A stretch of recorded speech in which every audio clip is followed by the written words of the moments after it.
Hi mga mami, sa mga anak dyan ng May 2027, paano ba i-plan out yung maternity benefits nyo? So turuan ko kayo ha, since ngayon is July 20 pa lang, meron pa tayong time para mapagplanuhan kung paano tayo makaka-avail ng SSS maternity benefits. So I'm using SSS maternity benefits calculator.com, and for those who wants to do self-computation, punta lang po kayo dito sa site and follow the steps lang.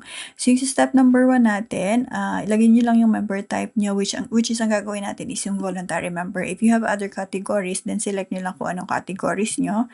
And for maternity case, lagay nyo lang kung ano yung case nyo. So, ang gagawin natin is normal delivery or CS delivery. Kung may mga solo parent dito, ilagay nyo lang solo parent ha.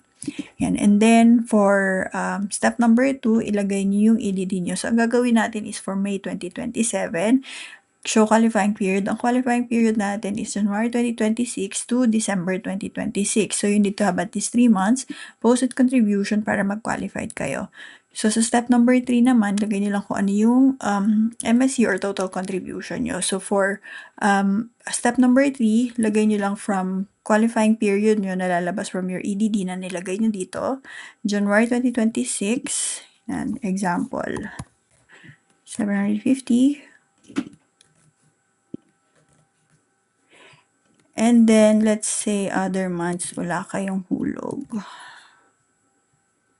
Or let's say, yan. So, ito yung possible na pwede nyo makuha. Your estimate SSS Math Pen. And since ngayon is July pa lang, pwede nyo pagplanuhan or pwede nyo increasean yung contribution nyo para makakuha kayo ng mas malaking benefit. So, let's say, for example, 1,000. This is based on, depende sa inyo ha, kung magkano gusto nyo i-contribute. So, check nyo lang yung SSS contribution table. Yan. Calculate. So, diba, ang laki ng difference. So, pwede nyo ma-maximize yung benefit nyo by planning out earlier. Yan. So, yan yung step number 1 to 3 natin para malaman nyo kung magkano yung SSS Math Pen. Na kung gusto nyo malaman yung other process, I'll be making another video for step number 4 until step number 7.